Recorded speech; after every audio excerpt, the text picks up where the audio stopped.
नमस्कार विद्यार्थी मित्रांनो, महाटेस्ट सिरीज या यूट्यूब चॅनलवरती आपल्या सर्वांचं सहर्ष स्वागत.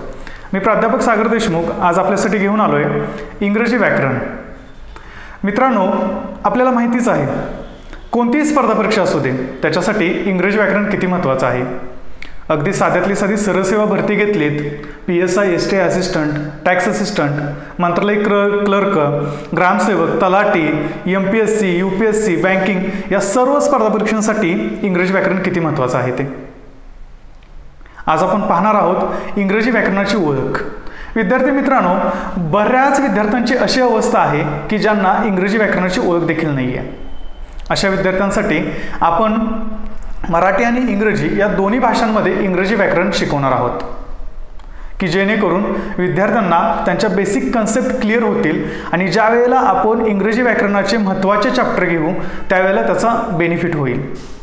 बऱ्याच विद्यार्थ्यांची द्विधा अवस्था आहे की इंग्रजी व्याकरणाची सुरुवात करायची तरी कुठून, इंग्रजी व्याकरण शिकायचं कसं. विद्यार्थी मित्रांनो, तुम्ही बरीच पुस्तकं वापरता पण त्या पुस्तकातून सुद्धा तुम्हाला इंग्रजी व्याकरण समजत नाही किंवा इंग्रजी व्याकरणाची ओळख सुद्धा होत नाही. त्याच्यासाठी आज आपण इथे पाहणार आहोत इंग्रजी व्याकरणाची ओळख. महाटेस्ट सिरीज या आमच्या प्रोजेक्टच्या माध्यमातून आम्ही तुमच्यासाठी घेऊन येत आहे रोज नवीन नवीन चॅप्टर. अंकगणित, बुद्धिमत्ता, विज्ञान, भूगोल, इतिहास, याचबरोबर आज आम्ही घेऊन आलो तुमच्यासाठी इंट्रोडक्शन टू इंग्लिश ग्रामर, इंग्रजी व्याकरणाची ओळख. चला तर मित्रांनो, पाहूयात इंग्रजी व्याकरण. मित्रांनो, कोणतीही भाषा म्हटलं तर त्याच्यामध्ये व्याकरण हे आलंच आणि व्याकरण आलं म्हणजे त्याच्यामध्ये शब्द, वाक्य हे आलंच. अर्थपूर्ण मुळाक्षरांची मांडणी केल्यानंतरच शब्द तयार होतो आणि अर्थपूर्ण शब्दांची मांडणी केल्यानंतरच वाक्य तयार होते. मित्रांनो, मी आता 3 मुळाक्षर लिहितोय.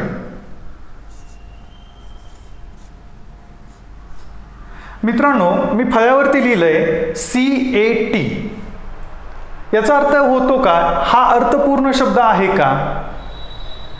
याला वैयक्तिक काही अर्थ आहे का? तर याला वैयक्तिक काहीही अर्थ नाहीये. पण ज्यावेळी मी याची परिपूर्ण मांडणी करेन, ज्यावेळी मी एकत्रित मांडेन, त्यावेळेला कॅट हा शब्द तयार होतो. कॅट म्हणजे मांजर. कोणतीही भाषा असू दे, भले मराठी असू दे किंवा इंग्रजी असू दे, त्याच्यामध्ये मुळाक्षर हे असतात आणि मुळाक्षरांची अर्थपूर्ण मांडणी केल्यानंतरच शब्द तयार होतात आणि शब्दांची परिपूर्ण मांडणी केल्यानंतरच वाक्य तयार होते. वाक्य म्हणजे सेंटेन्स. तर मित्रांनो, प्रत्येक शब्दाची जात ठरलेली असते. प्रत्येक शब्दाला एक विशिष्ट अर्थ असतो आणि प्रत्येक शब्दाची जात असते.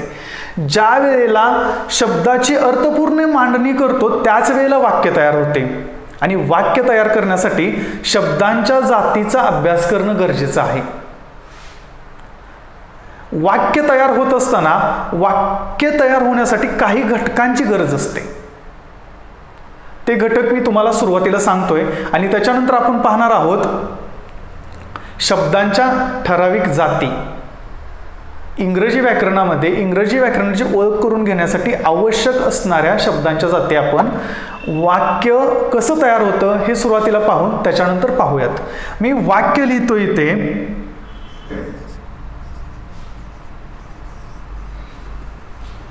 I am going to market.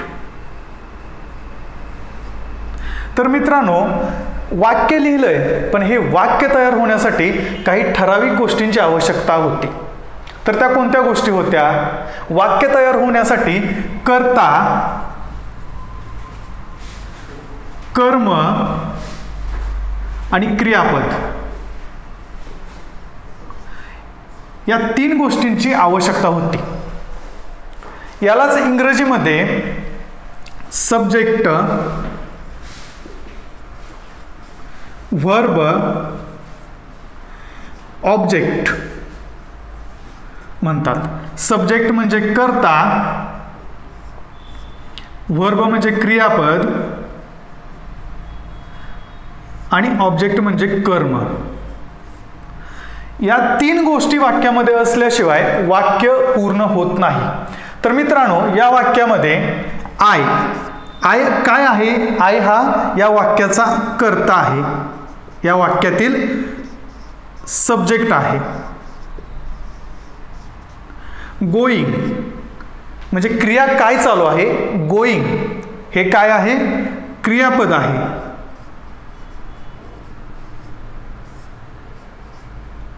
हे वर्ब आहे.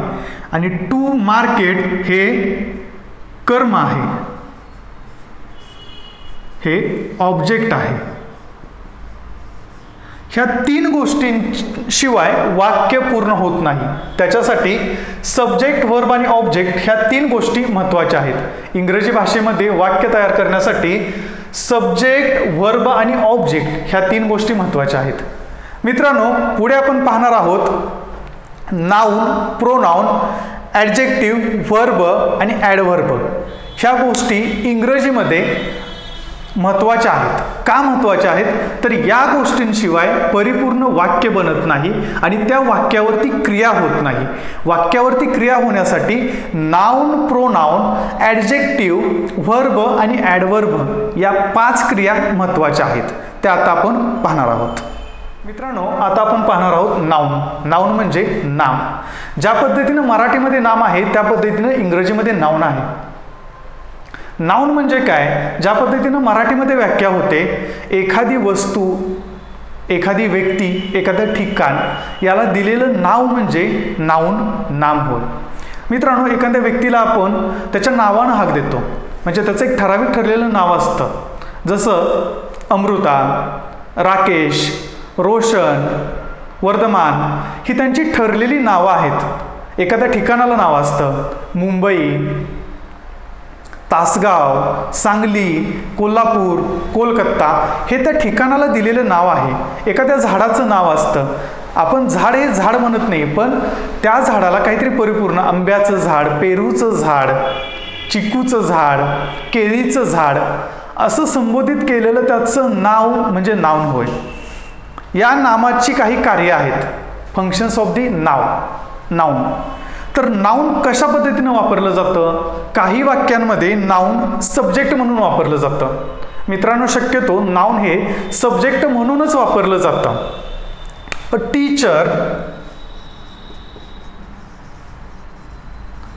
टीचर टीचेस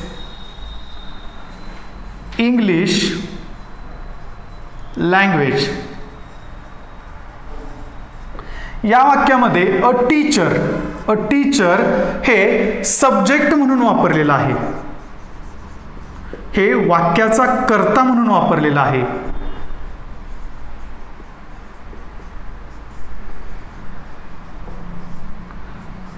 त्याच पद्धतीनं काही इंग्रजी वाक्यांमध्ये ॲन ऑब्जेक्ट कर्म म्हणून नामाचा उपयोग केला जातो. We learn grammar. या वाक्यामध्ये ग्रामर हा शब्द नाऊन आहे, पण तो या वाक्यामध्ये वाक्यातील कर्म म्हणून वापरलेला आहे. वाक्यातील कर्म ॲन ऑब्जेक्ट म्हणून वापरलेला आहे.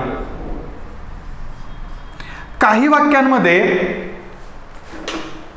पूरक शब्द म्हणून नामाचा उपयोग केला जातो. An complement. काही वाक्यांमध्ये ज्या वेळेला पूरक शब्द म्हणून वापरलं जातं त्यावेळेला वाक्य कशा पद्धतीने येतं ते आपण आता पाहणार आहोत.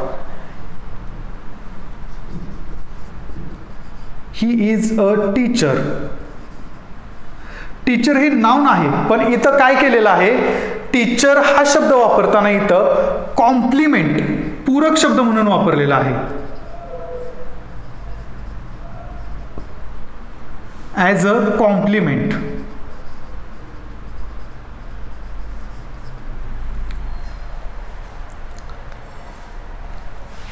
अ टीचर टीचेस इंग्लिश लँग्वेज. या वाक्यामध्ये अ टीचर हे सब्जेक्ट आहे.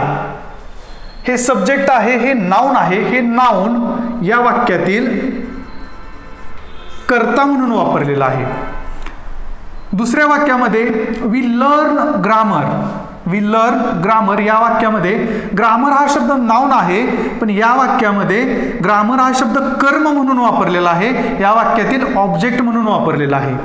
तिसऱ्या वाक्यामध्ये ही इज अ टीचर हा शब्द वाक्यातील पूरक शब्द आहे, पण हा शब्द नाउन आहे, हे कॉम्प्लिमेंट आहे.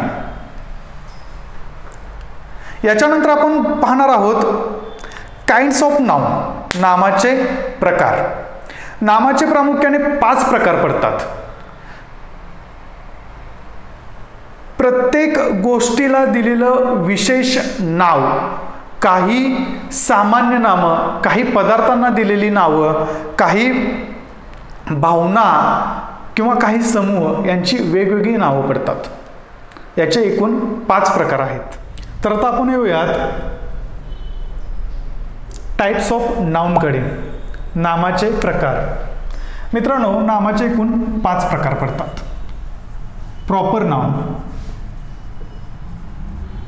प्रॉपर नाउन म्हणजे काय? विशेष नाम. विशेष नाम कधी वापरलं जातं?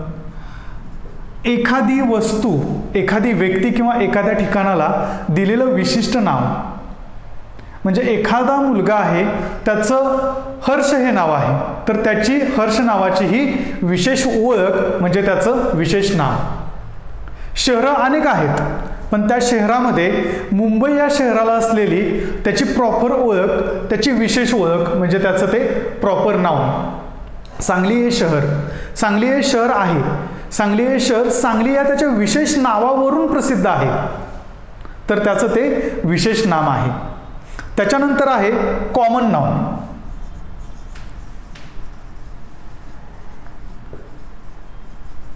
कॉमन नाउन म्हणजे काय? सामान्य नाम. मित्रांनो, सुरुवातीला आपण पाहिलं विशेष नाम. विशेष नामानंतर येतं सामान्य नाम. सामान्य नाम म्हणजे काय? बॉयज, गर्ल्स, सिटीज याला आपण सामान्य नाम म्हणतो. म्हणजे काय? तर सिटीज अनेक आहेत, सामान्य आहे. बॉयज अनेक आहेत, गर्ल्स अनेक आहेत, व्हिलेजेस अनेक आहेत, टाउन्स अनेक आहेत. हे त्याचं काय झालं? सामान्य नाम झालं. त्याच्यानंतर येतं मित्रांनो कलेक्टिव्ह नाउन. कलेक्टिव्ह नाउन म्हणजे काय? समूहवाचक नाम. एखाद्या घटकाचा समूह. फॉर एक्झाम्पल आर्मी, पक्ष्यांचा थवा, जसं आपण मराठीमध्ये म्हणतो पक्ष्यांचा थवा. त्याच पद्धतीनं इंग्रजीमध्ये आर्मी, क्लास, क्राऊड हे काय आहे? समूहवाचक नाम आहे. त्याच्यानंतर येतं मटेरियल नाउन म्हणजे पदार्थवाचक नाम. एखाद्या पदार्थाला दिलेलं नाव. पाणी, सोनं, गोल्ड, वॉटर, सिल्वर ही काय आहेत? पदार्थवाचक नामं आहेत. मिल्क ही पदार्थवाचक नामं आहेत. एखाद्या पदार्थाला दिलेलं नाव म्हणजेच पदार्थवाचक नाम. त्या पदार्थाची विशिष्ट ओळख. जसं पाणी, पाण्याला आपण पाणीच म्हणतो, पाणी ही त्या पदार्थाची विशिष्ट ओळख आहे. सोनं, सोनं ह्या त्या पदार्थाची विशिष्ट ओळख आहे, त्या पदार्थाला दिलेलं ते विशिष्ट नाव आहे, म्हणून ते मटेरियल नाउन. त्याच्यानंतर येतं मित्रांनो अबस्ट्रॅक्ट नाउन. 5वा प्रकार जो आहे तो अबस्ट्रॅक्ट नाउन. अबस्ट्रॅक्ट नाउन म्हणजे काय? भाववाचक किंवा भावनादर्शक नाव. ब्युटिफुल, हॅपी, बॅड, सॅड ही काय आहेत? करेज ही काय आहेत? भाववाचक नामं आहेत. एखाद्या गोष्टीची भावना प्रकट करणारी नामे म्हणजे भाववाचक नाम होय. She is a beautiful girl या वाक्यातील ब्युटिफुल हे भाववाचक नाम आहे. तिची सुंदरता दर्शवते, ती भावना दर्शवते, हे भाववाचक नाम आहे. मित्रांनो, आता आपण पाहूयात सर्वनाम. तुमच्या मनामध्ये एक प्रश्न पडला असेल की आज पहिलंच लेक्चर आहे आणि पहिल्या लेक्चरमध्ये फळ्यावरती तुम्हाला पॅराग्राफ दिसतोय. हा पॅराग्राफ कशासाठी? इंग्रजी व्याकरणाची ओळख करून देत आहे, मग हा पॅराग्राफ कशासाठी? मित्रांनो, प्रोनाउन म्हणजे काय? प्रोनाउन म्हणजे सर्वनाम. आणि सर्वनाम कशासाठी वापरलं जातं?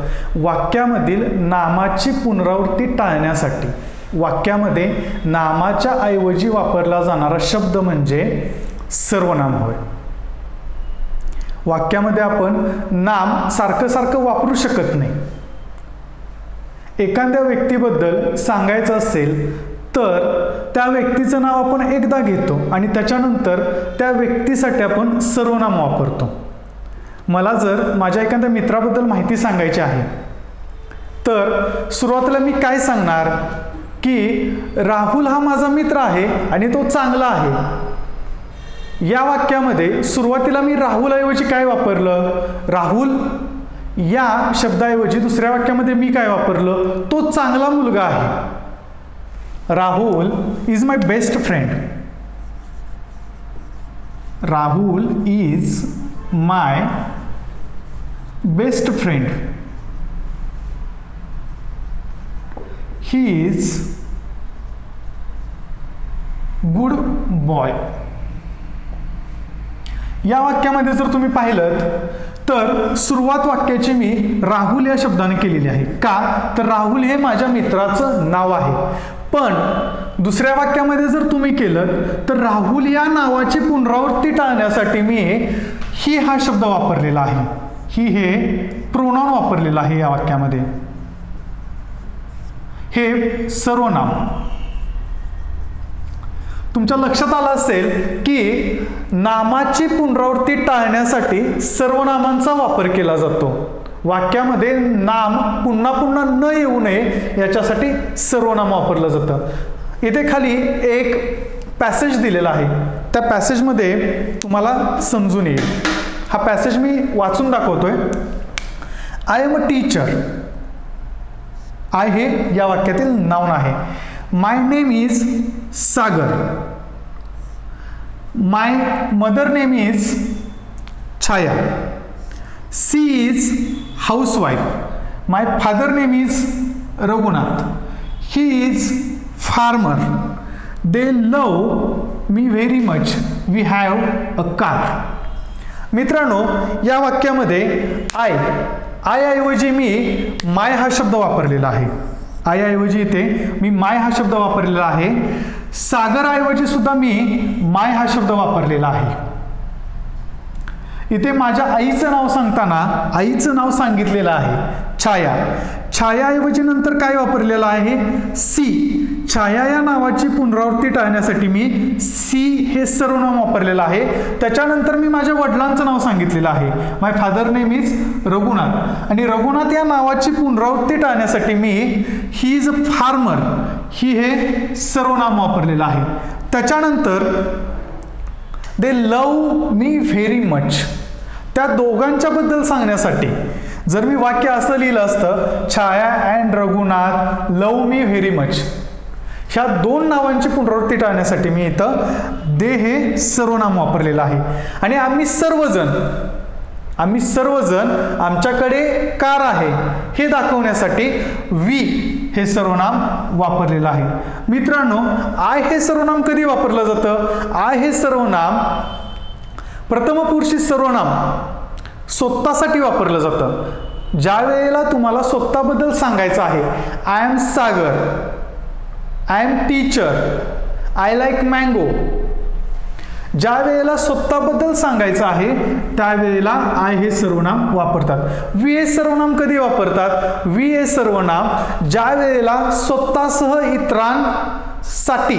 स्वतःसह इतरांबद्दल ज्या वेळेला आपल्याला सांगायचं आहे त्यावेळेला वी हे सर्वनाम वापरतात. म्हणजे इथं खाली मी एक वाक्य दिलेलं आहे, वी हॅव अ कार, म्हणजे माझ्यासहित माझ्या फॅमिली मेंबर्ससाठी हे सर्वनाम मी वापरलेलं आहे.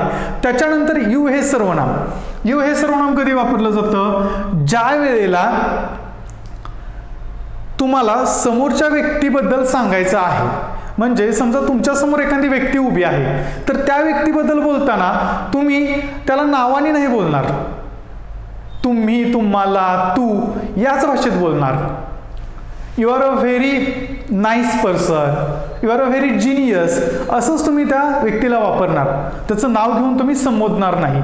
त्यावेळेला यू हे सर्वनाम वापरतात. समोरच्या व्यक्तीबद्दल बोलताना यू हे सर्वनाम वापरतात. हे द्वितीय पुरुषी सर्वनाम आहे.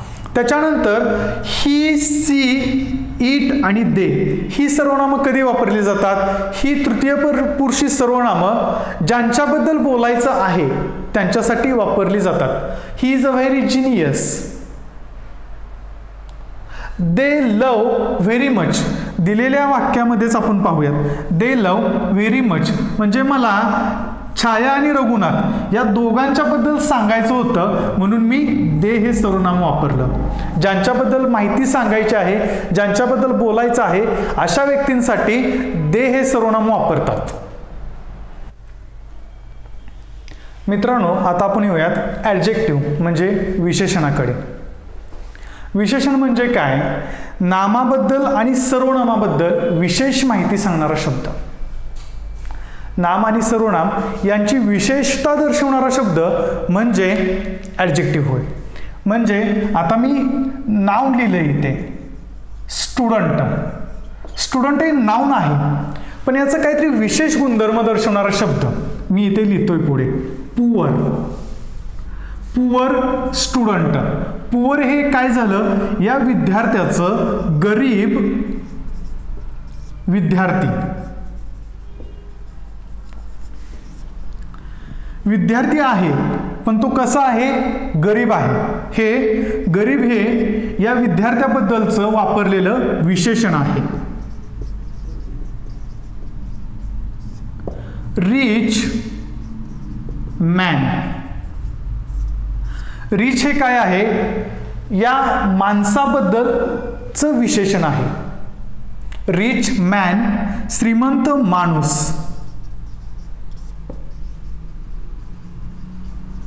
श्रीमंत हे काय आहे? या माणसाचं विशेषण आहे. तर मित्रांनो, नामाची विशेष माहिती सांगणाऱ्या शब्दाला विशेषण असं म्हणतात. इथं आपण पाहिलं, पुअर हे विद्यार्थ्याचं विशेषण आहे, हे स्टुडंटचं विशेषण आहे. पुअर स्टुडंट, गरीब विद्यार्थी, गरीब हे विशेषण आहे. रिच मॅन, माणसाबद्दल सांगणारं रिच हे विशेषण आहे. रिच म्हणजे श्रीमंत, श्रीमंत माणूस, त्या माणसाची श्रीमंती दर्शवणारं श्रीमंत हे या माणसाबद्दलचं विशेषण आहे. पुढे आपण पाहणार आहोत व्हर्ब. व्हर्ब म्हणजे क्रियापद. वाक्यातील क्रिया दर्शवणारा शब्द म्हणजे व्हर्ब होय.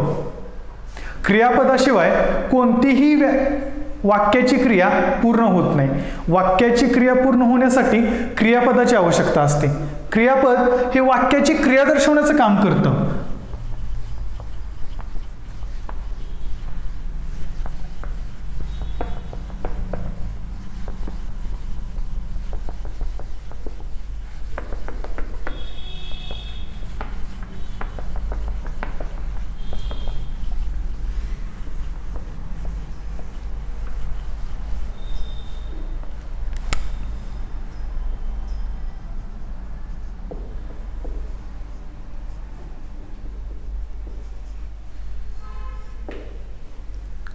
वाक्याची क्रिया दर्शवणाऱ्या शब्दाला क्रियापद म्हणतात. Ram is playing cricket. या वाक्यामध्ये प्लेइंग हा शब्द रामची क्रिया दर्शवतोय, वाक्याची क्रिया दर्शवतोय, वाक्यातील व्हर्ब सांगतोय. प्लेइंग वरती राम हा शब्द क्रिया करतोय. Ram is a playing cricket. Playing हे या वाक्याचं व्हर्ब आहे. वाक्याची क्रिया दर्शवणाऱ्या शब्दाला व्हर्ब म्हणतात. हे व्हर्ब कशा प्रकारे काम करतं किंवा त्या व्हर्बची किती रूपे आहेत हे आता आपण पाहणार आहोत. प्रत्येक क्रियापदाची 5 रूपे पडतात. प्रत्येक क्रियापदाला 5 रूपे असतात. ती कशा पद्धतीनं काम करतात हे आता आपण पाहणार आहोत. क्रियापदाचं पहिलं रूप कधी वापरलं जातं?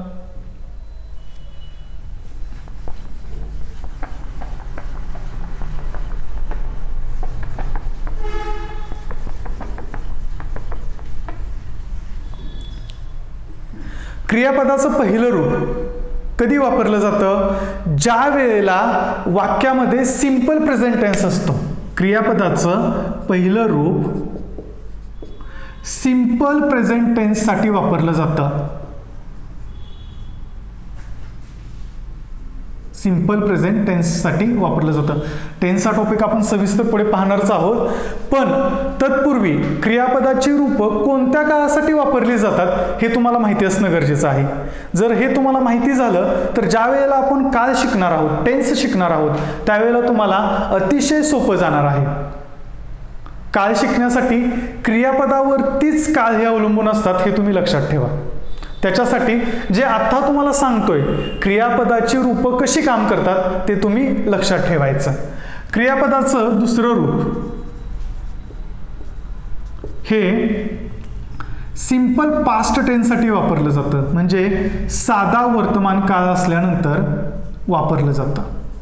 क्रियापदाचं तिसरं रूप हे परफेक्ट टेन्स साठी वापरलं जातं. मग तो कोणताही असू दे, परफेक्ट टेन्स साठी वापरलं जातं. क्रियापदाचं चौथं रूप हे कंटिन्युअस टेन्स साठी वापरलं जातं. आणि क्रियापदाचं पाचवं रूप जे आहे ते सिंपल प्रेझेंट टेन्स साठी, सिंपल प्रेझेंट टेन्स साठी वापरलं जातं. आता तुम्ही म्हणाल क्रियापदाचं पहिलं रूपी सिंपल प्रेझेंट टेन्स साठी वापरलं जातंय, क्रियापदाचं पाचवं रूपी सिंपल प्रेझेंट टेन्स साठी वापरलं जातंय, हे कसं काय? तर क्रियापदाचं पहिलं रूप सिंपल प्रेझेंट टेन्स मध्ये कधी वापरतात? ज्या वेळेला वाक्याचा कर्ता आय, व्ही, यू, दे. लक्षात ठेवा, क्रियापदाचं पहिलं रूप वाक्यामध्ये सिंपल प्रेझेंट टेन्स मध्ये कधी वापरलं जातं? ज्या वेळेला सिंपल प्रेझेंट टेन्सची सुरुवात सिंपल प्रेझेंट टेन्स मध्ये आय, व्ही, यू, दे किंवा अनेक वचनी कर्ता असेल त्यावेळेला वाक्यामध्ये सिंपल प्रेझेंट टेन्स मध्ये क्रियापदाचं पहिलं रूप वापरतात. क्रियापदाचं दुसरं रूप सिंपल पास्ट टेन्स म्हणजे साध्या भूतकाळामध्ये वापरलं जातं. क्रियापदाचं तिसरं रूप परफेक्ट टेन्स म्हणजे काळ पूर्ण हा क्रियापदाच्या तिसऱ्या रूपानं होतो. त्याच्यानंतर क्रियापदाचं चौथं रूप कंटिन्युअस टेन्स मध्ये म्हणजे चालू क्रिया आहे. चालू क्रिया दाखवण्यासाठी क्रियापदाच्या चौथ्या रूपाचा वापर केला जातो. आणि क्रियापदाचं पाचवं रूप सिंपल प्रेझेंट टेन्स मध्ये ज्या वेळेला आय, व्ही, यू, दे सोडून इतर कर्ते येतील त्यावेळेला सिंपल प्रेझेंट टेन्स मध्ये क्रियापदाच्या पाचव्या रूपाचा वापर केला जातो. मित्रांनो, तुमच्या लक्षात आलं असेल की क्रियापद कशा पद्धतीनं काम करतं. या क्रियापदाची सविस्तर माहिती आणि आतापर्यंत आपण इंट्रोडक्शन टू इंग्लिश ग्रामर याच्यामध्ये पाहिलेल्या प्रत्येक चॅप्टरची माहिती पुढे सविस्तरपणे घेणार आहोत.